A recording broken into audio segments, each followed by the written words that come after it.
The news broke before sunrise, quiet but seismic. Zion Childress, once a promising depth piece and a hidden gem of the Cowboys' secondary, has been snatched away, poached by the Houston Texans and elevated from the obscurity of Dallas's practice squad to the hallowed ground of a 53-man roster, his hometown team calling him home, like gravity pulling a stone back to earth. And as he packs his bags for Houston, the Cowboys are left to stare at the empty locker he leaves behind. The latest chapter in a long, frustrating saga of almosts and what-ifs. For some, this is a non-story, a practice squad player, a footnote, a replaceable piece on the chessboard. But for those who understand the NFL's ruthless margins, this is more than that. It's another reminder that every piece matters, that every departure creates ripples that can swell into waves. And beneath the surface, there's a deeper, more unsettling truth. This roster, this defense, this team, they are not where they need to be. Because if they were, losing a Zion Childress wouldn't sting.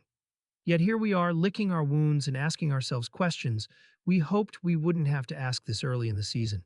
The Cowboys' secondary is bruised and bleeding.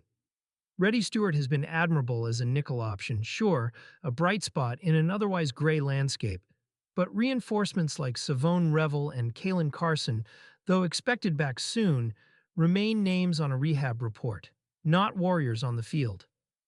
And while Dallas tells itself this loss is insignificant, the ghosts of the past whisper otherwise. How many times has a discarded Cowboy gone on to thrive elsewhere? How many times has this franchise been haunted by the success of those it failed to fully embrace? The anxiety lingers. Now the spotlight shifts, not to the loss itself, but to the looming decisions that will define the weeks ahead. Questions are mounting about free agency, about reinforcements, about who, if anyone, can plug the holes in a defense that's springing leaks faster than the coaching staff can patch them. And so the conversation inevitably turns to names. Familiar names, polarizing names, like C.J. Gardner-Johnson, or Chauncey, or C.J., or that guy who made Philly's defense meaner, louder, nastier. Should the Cowboys bite? Should they bring in the NFL's most infamous trash talker, a man whose energy borders on chaos but whose ceiling at his best brushes the sky? The temptation is obvious. Dallas's safeties, Malik Hooker and Donovan Wilson, have been shadows of their former selves. Wilson, a captain in name, has underperformed in deed, and Juan Thomas has seen the field more often than most would have predicted. Gardner-Johnson represents a possible solution, a spark, an edge, an injection of adrenaline into a defense that feels sluggish and stale. But there's a darker side to the story.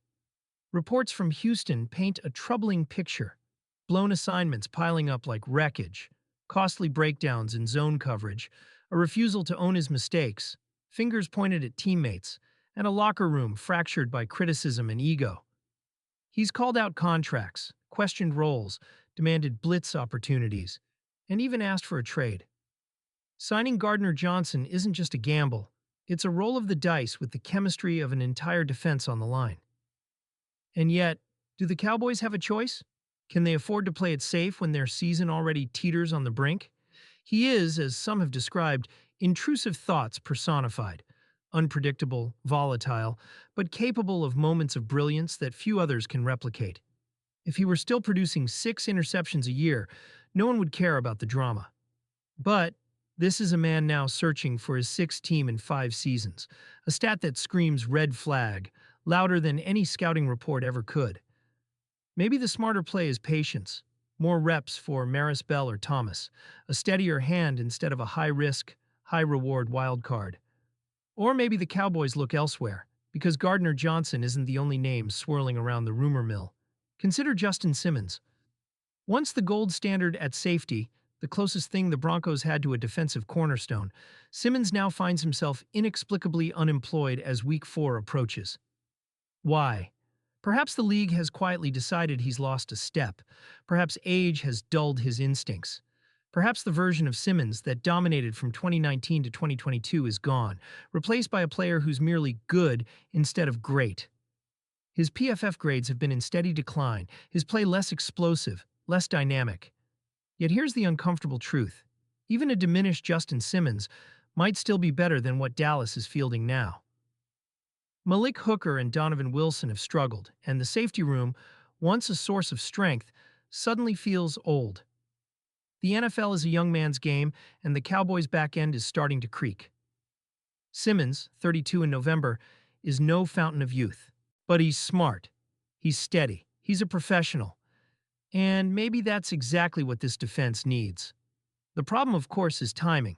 September isn't when you build a contender. March and April are. September is when you scramble, when you duct tape solutions together and hope they hold until the cavalry arrives. Every option on the table is flawed. Every solution feels temporary. And that brings us to another familiar name, Stephon Gilmore.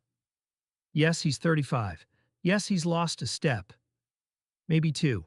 But he's also a former Defensive Player of the Year, a veteran with championship DNA, and perhaps most importantly, a known quantity.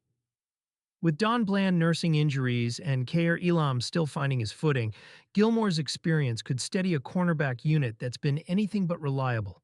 The question is, does he want to come? Veterans like Gilmore have options. They want rings, not rebuilds. And if Dallas doesn't convince him they're legitimate contenders, he might simply stay home. Desperation has a way of warping priorities, though, and that desperation is creeping into Dallas's front office. The whispers are getting louder. Maybe the Cowboys should sign Mark Glowinski, the veteran guard once deemed expendable by Indianapolis, to replace the injured Tyler Booker. Bleacher Report floated the idea. And on paper, it makes some sense. Dallas is thin on the offensive line, dangerously thin. Glowinski has experience, he'd be cheap, and in a pinch, he could hold the line. But this isn't 2018. Glowinski's play has slipped, his PFF grades sagging into mediocrity, and at 33, his best football is almost certainly behind him. TJ Bass, for all his limitations, might already be the better player. Still, in a league where injuries strike like lightning and depth is the difference between surviving and sinking, Glowinski's veteran presence might be worth stashing. Not as a starter, not even as a regular contributor, but as a safety net. And with Zion Childress gone, there's now a practice squad spot just waiting to be filled.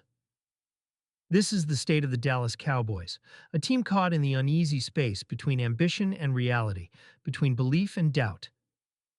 The headlines will focus on Zion Childress leaving for Houston, but the real story runs deeper. It's about a defense that's lost its bite, a secondary that's lost its swagger, a roster that, despite its talent, suddenly feels vulnerable. It's about the creeping fear that this season, this window, could close before it ever truly opens. Every option on the table carries risk. Gardner Johnson could ignite the defense or implode the locker room. Simmons could stabilize the secondary